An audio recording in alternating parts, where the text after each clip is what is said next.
Bonjour à tous et à toutes, nous nous retrouvons aujourd'hui pour une petite critique d'un film actuellement en salle, Le mal n'existe pas, écrit et réalisé par Ryosuke Hamaguchi.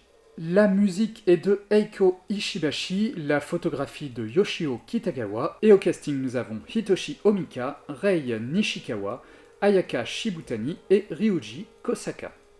Le film se passe dans une région rurale et forestière du Japon et nous suivons Takumi, un homme à tout faire, entre autres bûcheron, qui fait différentes choses pour aider les villageois, notamment tout ce qui est en contact avec la nature parce qu'il la connaît particulièrement bien. Il vit avec sa fille de 8 ans, Hana, et un jour une réunion est organisée par deux représentants d'une entreprise de Tokyo qui veut installer dans la région un terrain de glamping, donc c'est la contraction de glamour et de camping, et ils organisent une réunion pour recueillir les remarques des villageois de manière un peu hypocrite, sauf que les villageois vont avoir pas mal de critiques et poser pas mal de questions sur un projet qui n'a visiblement pas été assez réfléchi, et les deux représentants vont demander l'aide de Takumi pour essayer d'établir un peu mieux le contact et de savoir comment s'y prendre. Le projet d'origine est né d'une demande de la compositrice Eiko Ishibashi, qui avait déjà travaillé avec Hamaguchi sur Drive My Car, qui voulait que ce dernier fasse un film pour accompagner une de ses œuvres en concert. Hamaguchi a accepté et de ce projet sont nés deux films, Le mal n'existe pas, dont nous allons parler aujourd'hui, et un autre montage muet, ce dernier, appelé Gift, qui doit servir pour des ciné-concerts avec les musiques de Ishibashi jouées en live.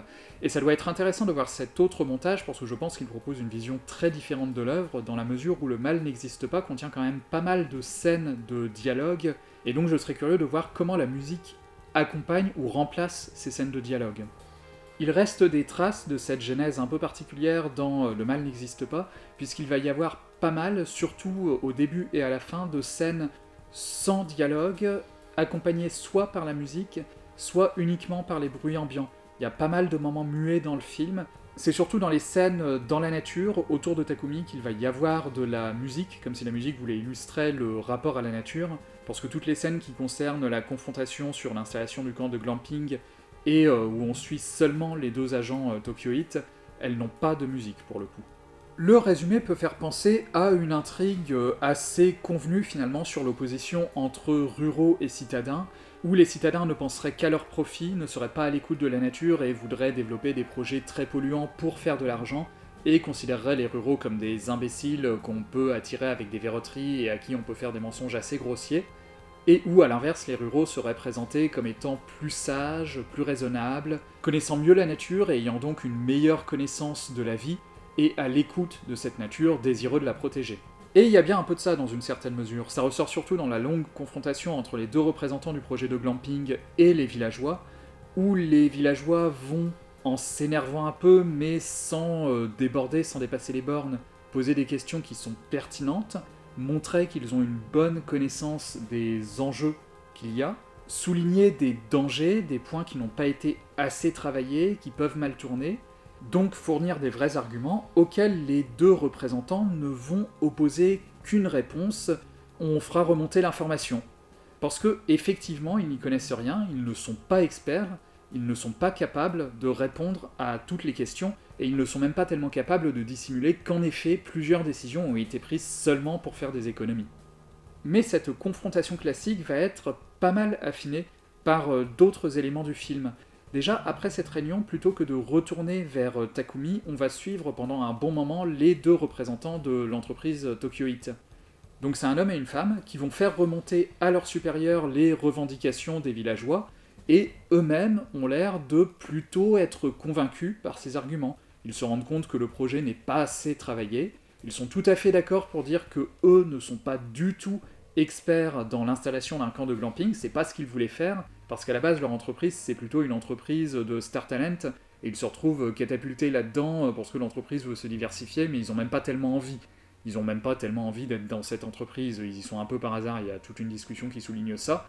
Donc ils se retrouvent sur ce projet sans rien y connaître et ça les gêne un peu de devoir mentir et de devoir faire croire à des gens qui s'y connaissent beaucoup mieux qu'eux sur la région que tout va bien se passer et qu'ils sont totalement dans le contrôle. Et ce sont les supérieurs qui vont les inciter à continuer, à juste aller offrir une bonne bouteille à Takumi pour essayer de se le mettre dans la poche et de faire 2-3 concessions tout en maintenant le pire du projet. Donc il y a une critique du capitalisme et du tourisme à outrance, mais les personnes pointées du doigt ne sont pas les deux personnages de l'entreprise qu'on va le plus voir, qui eux aussi finalement sont plus victimes qu'autre chose dans cette histoire. Ce sont les patrons, toujours assez éloignés, qui vont être pointés du doigt. Et à côté de ça, la représentation de la nature, elle est très loin d'être idyllique dans le film. Et ça tient en bonne partie à la musique de Eiko Ishibashi, qui repose pas mal sur des longues pistes d'ambiance pesante, avec beaucoup de travail des dissonances.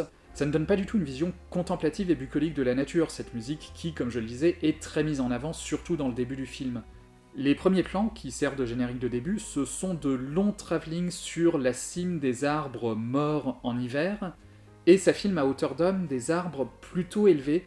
On est sur l'inverse d'un plan zénithal, je sais pas si on peut appeler ça un plan nadiral, mais donc ça présente la cime de ces arbres comme une sorte de prison, comme une sorte de dôme qui peut écraser et étouffer les personnages sans qu'ils puissent réagir.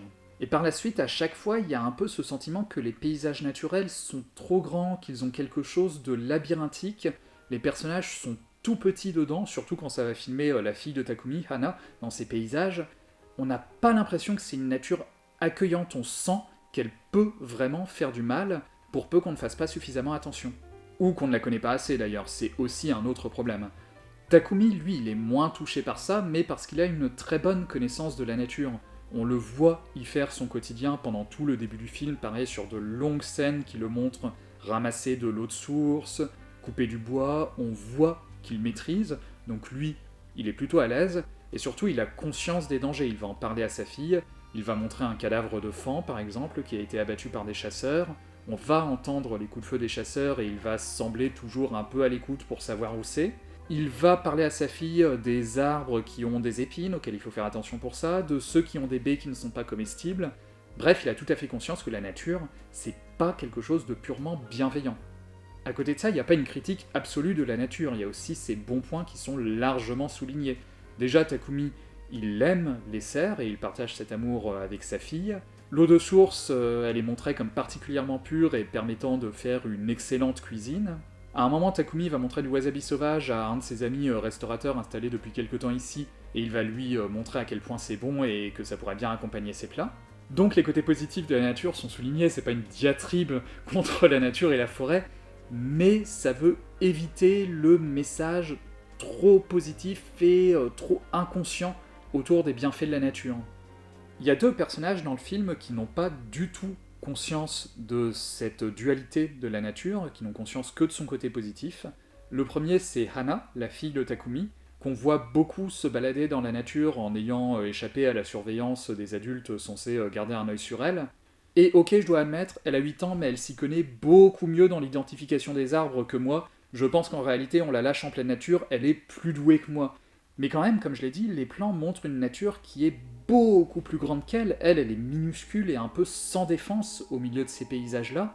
Et entre ces plans, en plus c'est une nature d'hiver, donc pas la saison où elle a l'air la plus accueillante, et la musique ou au contraire le silence, on peut pas s'empêcher de s'inquiéter pour elle quand elle se promène sans surveillance au milieu de la nature, sans aucune trace humaine autour. Elle s'en fait pas du tout, elle pense qu'elle s'y connaît suffisamment bien pour ne courir aucun risque, mais c'est difficile en tant que spectateur de partager sa confiance. Il y a un plan notamment que j'ai trouvé très parlant à ce niveau-là, elle passe devant un énorme tas de fumier près d'une sorte de ferme, et le tas de fumier est littéralement fumant de vapeurs toxiques, donc elle se protège bien un peu la bouche pour passer à côté, mais on a tout de même l'impression qu'elle est en train de traverser un terrain ultra dangereux sans avoir les protections nécessaires pour ça. Et l'autre personnage qui va s'aveugler à ça, c'est le mec du duo de représentants du camp de glamping, qui va avoir une sorte d'épiphanie à un moment du film et partir dans un délire retour à la nature et à la vie sauvage. C'est quand il demande à Takumi de le laisser couper un rondin avec une hache, et ça va lui faire une révélation, il va se sentir tout à coup apaisé par la nature, il aimait pas son boulot et il va se dire « je vais venir dans ce village, je vais devenir le gardien du glamping, je vais communier avec la nature et tout va soudain aller bien, ma vie va partir sur de meilleurs rails, je serai heureux, je n'aurai plus à être en contact avec le mal ». Sauf que c'est pas montré du tout positivement, cette espèce de délire finalement très citadin du retour à la nature. C'est même plutôt ridicule dès le départ, où il lui suffit de réussir à couper un rondin de bois avec sa hache pour être tout à coup super heureux alors qu'on a vu Takumi le faire en boucle depuis le début du film, sans jamais le relever et sans jamais en être particulièrement satisfait. Il coupe du bois, c'est tout quoi. Grâce à cette tempérance apportée au traitement des deux représentants de l'entreprise Tokyo Heat, le film ne va pas vraiment montrer de personnages mauvais, de représentants du mal. Les personnages les plus négatifs, ce seraient les patrons du groupe qui veut installer le glamping, mais on les voit la plupart du temps à distance. En fait, la scène où ils vont être présents, souvent ils vont être filmés à travers un écran d'ordinateur, parce que c'est une conversation WhatsApp, pour les maintenir en dehors du monde principal du film. Ils sont loin.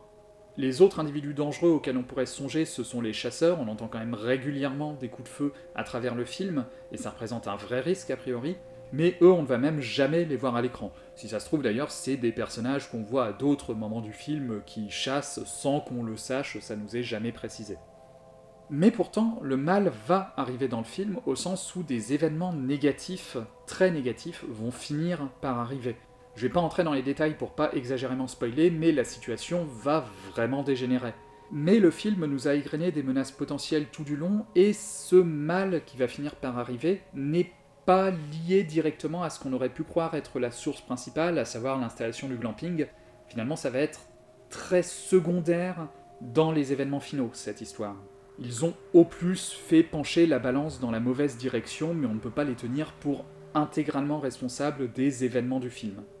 Les événements finaux vont plutôt être la somme d'une succession de hasards et de petits événements sur lesquels personne n'avait de contrôle pour une partie. On ne peut pas désigner de responsable clair, ou plutôt on pourrait pointer plein de petites responsabilités mineures. On peut reprocher aux personnages pour certains leur lâcheté, leur stupidité, leur manque d'attention éventuellement, pas mal de choses, mais pas d'être coupable à proprement parler de ce qui va se passer. Coucou, c'est l'archiviste du futur. Pour ajouter une petite clarification, le film revient plusieurs fois sur la notion d'équilibre, disant que la nature et l'environnement est un équilibre qu'il ne faut pas briser pour ne pas avoir de problème. Et évidemment, l'installation du glamping, avec tous les problèmes écologiques qu'elle amène, aurait brisé cet équilibre. Donc, à long terme, l'équilibre du lieu aurait été brisé. Et donc, on aurait pu s'attendre à ce que le film se concentre sur les tentatives pour préserver cet équilibre et pour protéger du danger que représente le glamping. Mais encore une fois, ce n'est pas de là que vont venir les problèmes finaux du film, ça va être un danger qui n'avait pas été attendu, comme si, péril écologique ou non, l'équilibre sur lequel reposait le monde des personnages était de toute façon de base très fragile et pouvait être abattu à tout moment. Et encore une fois, je trouve que tout le début du film va aussi dans cette direction et montre que le monde des personnages est beaucoup moins harmonieux qu'on ne pourrait vouloir le croire. Et c'est peut-être ça qui est le plus glaçant à la fin du film, c'est de ne pas pouvoir désigner de responsable clair, que ce dernier soit volontaire ou involontaire. Au début du film, le titre s'affichait en deux temps. D'abord, il y avait le premier et le dernier mot, donc Evil Exist. Ça fait une faute, mais ça veut dire ce que ça veut dire quand même. Et ensuite seulement le titre complet, Evil Does Not Exist. Et je pense que c'est pas juste un effet de style, les deux affirmations sont vraies simultanément. Le mal n'existe pas au sens où Hamaguchi ne veut pas montrer de personnage qui soit mauvais, qui soit un agent du mal, mais par contre le mal existe parce que le monde entier est la somme des actions de chaque individu et des intérêts antagonistes de chaque individu va finir par créer le mal.